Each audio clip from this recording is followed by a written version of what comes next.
What's up, mob? Hey, how are we doing? So I got some Seattle updates. I got a Max Voland update, a Dylan Ferrandis update. I want to talk a little bit about the Arena Cross and some Jorge Prado news. It's not the newest news, but I confirmed it with a few different sources. It's for real. The 250 West guys have been off for a long time. I'm going to kind of reintroduce you, let you remember where they were and what to watch for this weekend. And guys, if you haven't, head over to the Cooksey Media MMA page. Please do. I'm trying to get that page monetized. I've got 2 pages.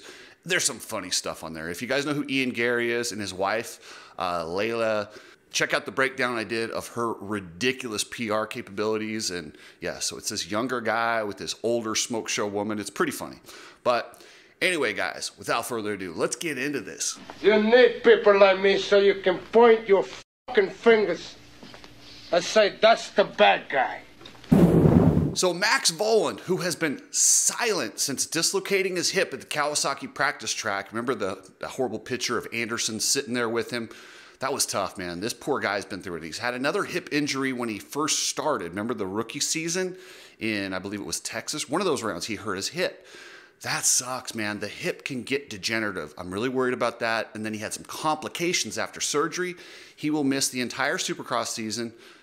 I hope he doesn't miss the entire outdoors, but I would say take the time, get it healed, and hopefully there's a ride somewhere. Max, the talent hasn't gone anywhere, but this has got to be chipping at his confidence. He was just starting. He was looking so good on that pro circuit bike. He was going to get a podium and maybe even a win. But Jesus, this is a tough sport. And you guys wonder why I always fight for these guys so hard. It's because I know how quickly it can all be taken away and it's done. So, you know, it looks routine. It is anything but this sport.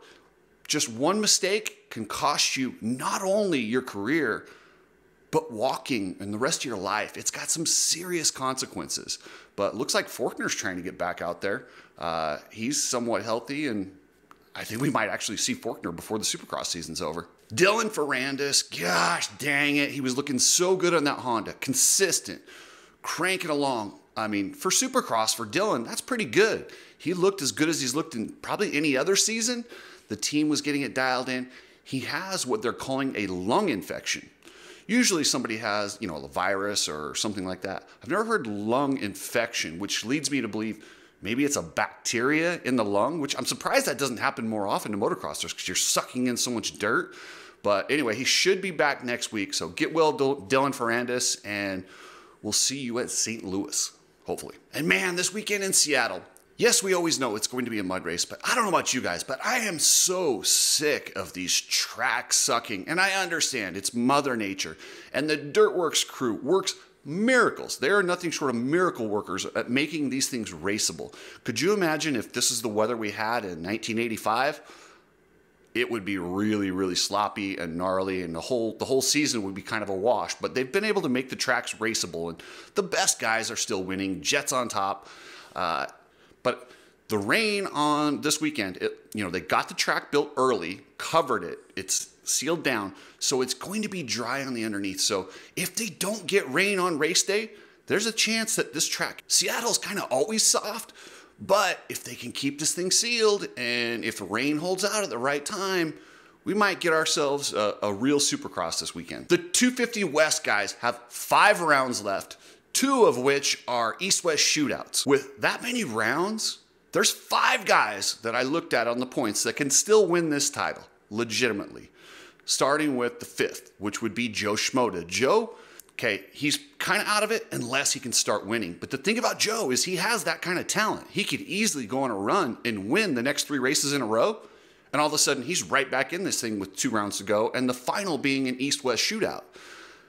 It's not over for Joe, but if he loses any points, essentially his playoffs start right now. Garrett Marchbanks, I know it's a long shot, but damn, he's looked good this year. Yes, I know there's some mud races, but he's got that Club MX bike on the podium. And I don't know, he's got a chance. You never know. He's going to have to find some speed, but the way this year's gone, I mean, who knows? He's still within striking distance. And the top 3 guys, you've got RJ Hampshire, Jordan Smith, and Levi Kitchen. They are all just, I mean, They're really close. They're not tied, but they're really close. They're close enough it doesn't matter as much. Whoever is going to win this thing out of those three is going to have to just win races. That's it. Win races and then stay consistent. At the East-West shootouts, don't do anything stupid. Make sure you beat the guys from the West. If you lose to a guy from the East, no big deal. But you've got to beat the West Coast guys. With three dudes like that, one of them's probably going to get knocked out. We know Smith and RJ have a history of doing stupid stuff. My money's on Levi Kitchen. I think Levi Kitchen on that Pro Circuit Kawasaki looks happy, comfortable, consistent. But we're also going to find out when these guys take 4 or 5 weeks off, who did the work, who got better, and maybe who didn't. A lot of times it's telling. So we will find out in Seattle. And if it's muddy and we can't tell there, we'll probably be able to tell in St. Louis. We got a couple of rookies, Ryder DeFrancisco and Julian Boehmer. Both of these guys are looking for their first podium. Who gets one? Man, I really want Ryder D. He's working so hard, but I just feel like he's down on confidence. And I don't know what it's going to take to get him that next level. Last year, he had struggles with the bike. He didn't like the team. The team he was forced upon the team. This year, he's got a good team. He's got good people around him. He just has to believe. And one good performance could change his entire career with the way Ryder D and as talented as he is. Julian Boehmer, he almost got a podium already. He looks really good. Just to give him a good start, and I think Julian Boehmer could absolutely get on that podium. These two guys just came out of amateurs, and if you want to hear about amateur racing or how to do it and how to navigate it, head over to Coach Rob's podcast. He did one on how to navigate amateur racing. Check that out. Give him a subscription, and yeah, learn about how to avoid pitfalls in amateur racing. Epic Garage Design, some of the coolest stuff for your garage. I mean, flooring, racks, slat wall, you name it. And guess what? Don't limit this to just your garage. If you need some of this stuff in your trailer, a lot of this stuff's easily mountable in your trailer. You want to put a floor in there? Go for it. EpicGarageDesigns.com. I'll tell you guys what I'm really excited about. Next Friday, the 29th of March, we are looking at the finale of this wild Arena Cross series that has really been reborn. If you're not watching this series, you really should. And if you're going to go there on the 29th, I will be there. Come say hi. I'm going to be down there getting some interviews, checking it out, watching Ryan Brees, see if he can dethrone Kyle Peters. Probably not. He's quite a ways behind. He's going to need some serious luck, but I mean, it's Arena Cross. Anything can happen. And I know Ryan Brees isn't afraid to get a little, he'll do whatever he needs to. This guy likes to win. And for those of you that don't know, they do 2 main events.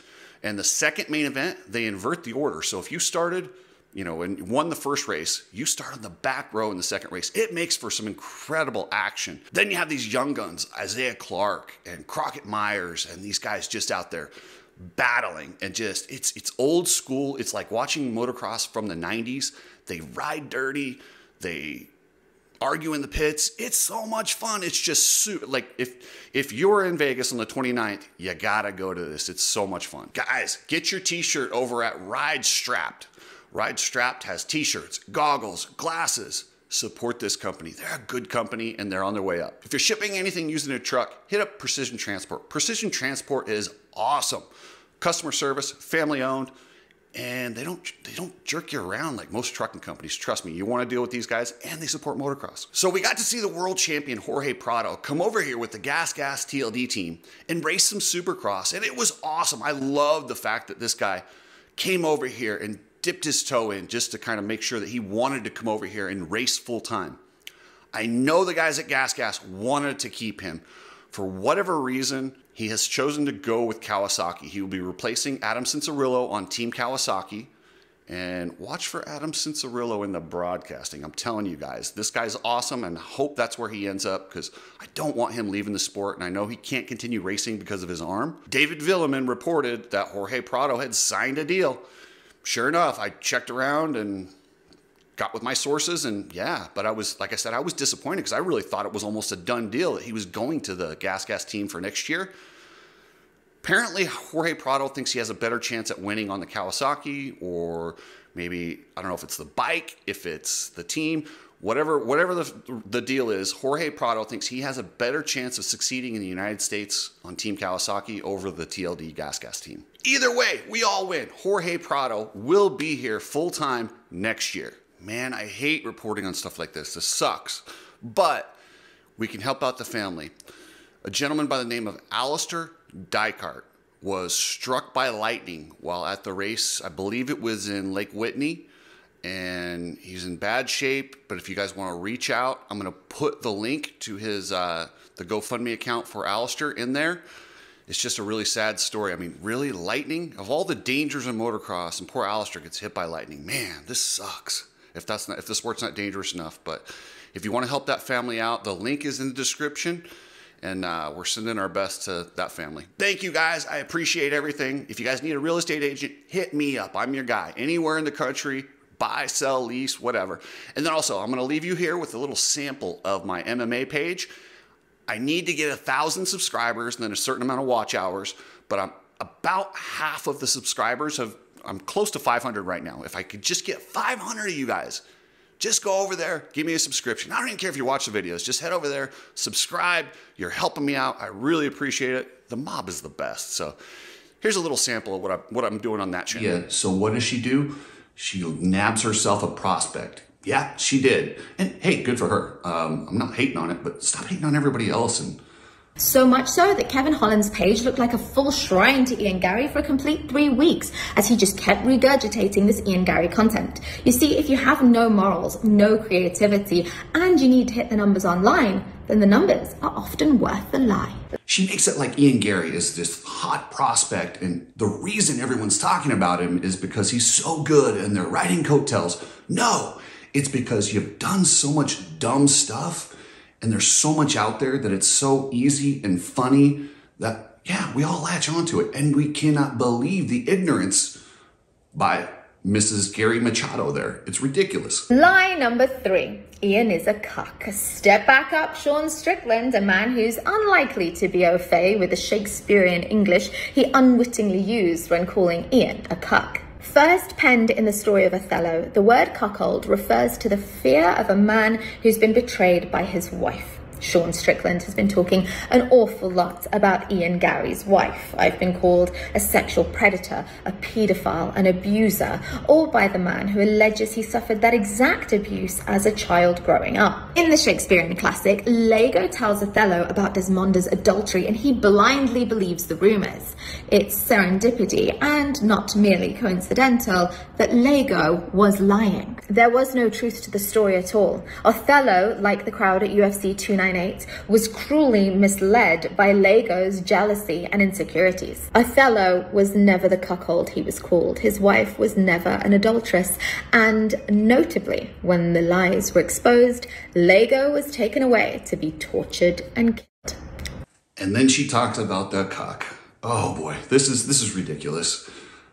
He kind of is a cuck.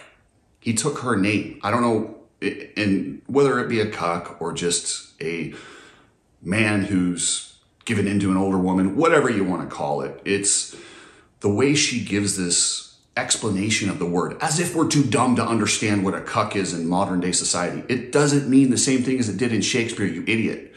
Words